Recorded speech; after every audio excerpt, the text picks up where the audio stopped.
Hey, what's going on, guys? Welcome back to another video. All right, so this video is going to be liquidity blocks part 2. All right, so if you guys haven't watched the first video, liquidity blocks, go watch that so you guys understand what liquidity blocks are. So yeah. Okay, so I've got this question, or I've got many questions about liquidity blocks, so I guess I thought I'd make a video about it. So first, what are liquidity blocks, right? The previous video explains what liquidity blocks are.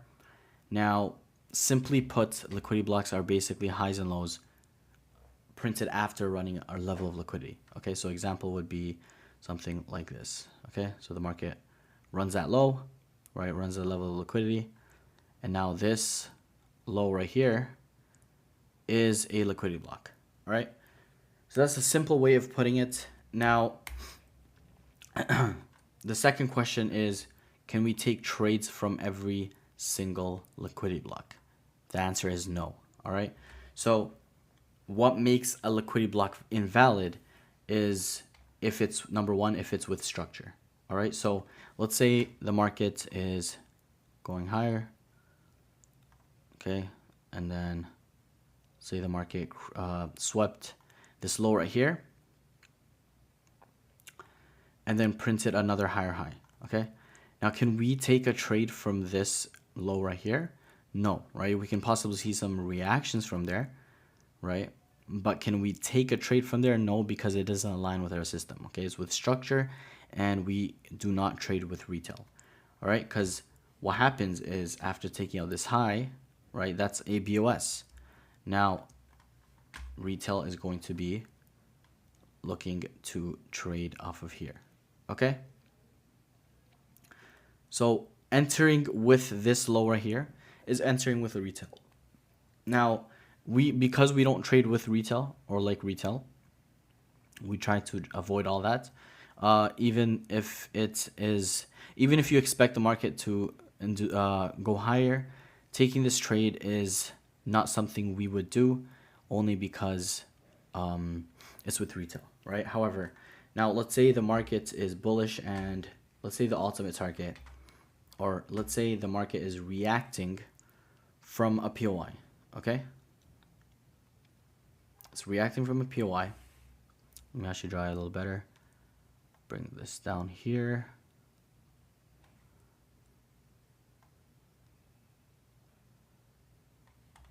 Okay, let's say the market is reacting from a POI, and ultimately you want the high to go, okay? And there's liquidity above the high, right?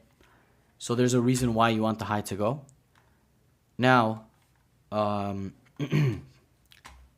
that I broke structure here, right?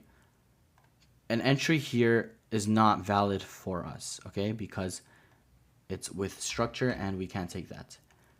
However, let's say the market prints the low right here, okay? Comes all the way to the high and induces lower once more. Builds more liquidity above, and then takes out the low. Now this is a valid area for us to take a trade because it's no longer with structure. Okay, so everyone has to understand that part. Just because it's a liquidity block, right, it doesn't mean you can take this trade. Okay, you have to see other confluences or reasons why you're taking the trade. Okay, so for example, let's say from this high, pulls back. The market can easily do one of these, induce a bit lower, and then have the move, right? So for that reason, we can't take trades based off of structure. All right. So another question that I've been asked, or actually continuing, what makes a liquidity block invalid is if we don't see buyers or sellers trapped before tapping into the liquidity block. Okay, so let's say the market is supposed to come for this right here, and let's say the market clears some sort of low to the left, right, creating this low, and this low being the liquidity block. Let's say the market goes higher, right, comes here, decides to go higher, And let's say the market does something like this. Okay, so after doing that, so the market goes higher, comes all the way here, and then comes down lower. Can we take a trade from here? Right? You got to ask yourself a couple of questions, right? This is a liquidity block. Now, can we take a trade from here? The answer is no, right? Because it's with structure, and we don't take trades with structure. However, if the market decides to do something like this, right? Come here, print this low right here, okay? And then go higher, and then finally take out this low right here. Then we can take the trade, right? Why? Because buyers, number one, it's not with structure, okay? Also, you see a buy trap happening above the liquidity block. Okay, so there you go.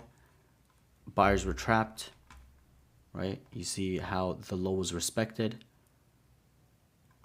and then buyers got trapped. All right, then coming into the liquidity block, and the market goes higher.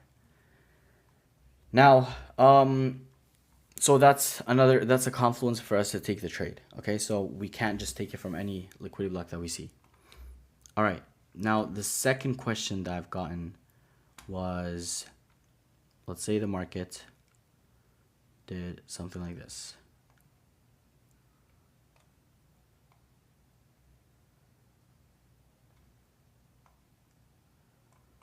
Okay, so let's say it swept some sort of liquidity right here. And then the market does something like this, okay? Now this is a liquidity block.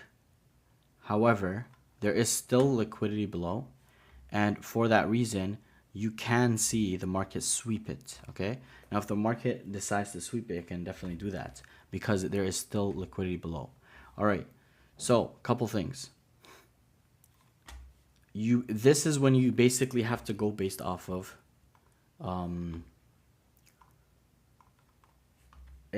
what price tells you. All right, so for example, let's say the market comes here, okay, decides to create another higher high, and then just comes all the way here into this area.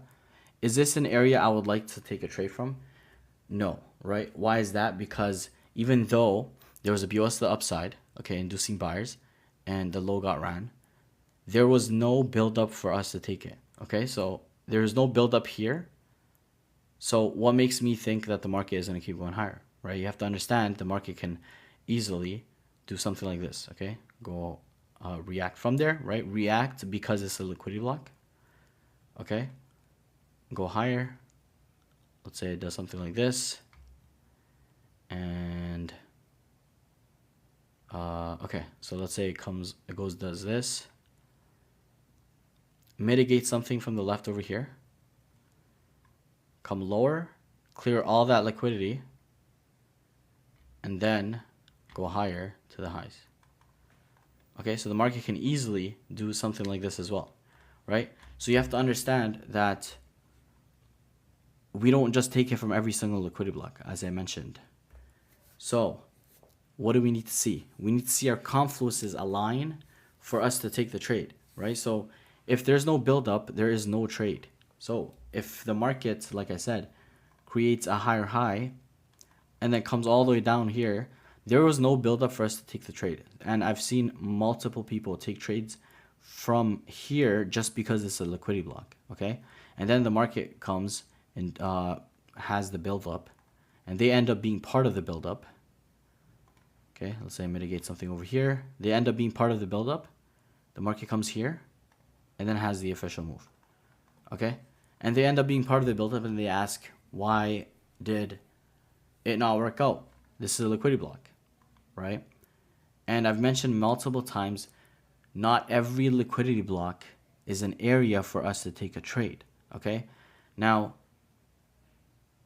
even if, let's say, the market did something like this, for example, okay? and there's no other low, the market can easily still do this right here, to have this whole price action right here, only because there was no buildup. All right, the market can easily come and mitigate something lower. Okay, so you have to go based off of what price action tells you. It's not just, oh yeah, I see in a liquidity block, I take it from the liquidity block, and then I wonder why it didn't work out. Right? You gotta have confluences lined up for you to take the trade. Okay. Another big one is there has to be opposing liquidity. All right, so just because it reacted from a POI, it doesn't mean it has to come take out the POI right away, right? The market can easily engineer liquidity up there for later. So if the market does something like this, comes here, or something like this,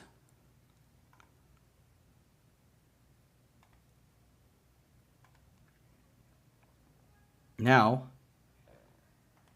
this whole area is a valid area for us to take the trade. For a couple reasons, right? There's opposing liquidity. There's a reason why the market is coming for these highs. That's number one.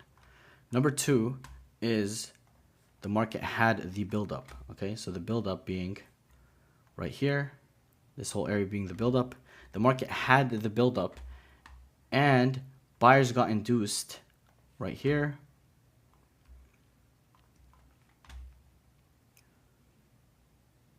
And ultimately buyers got trapped. Okay, so we got the buy trap, we got the build up, like there's reasons why, right? There's confluences why we're taking this trade.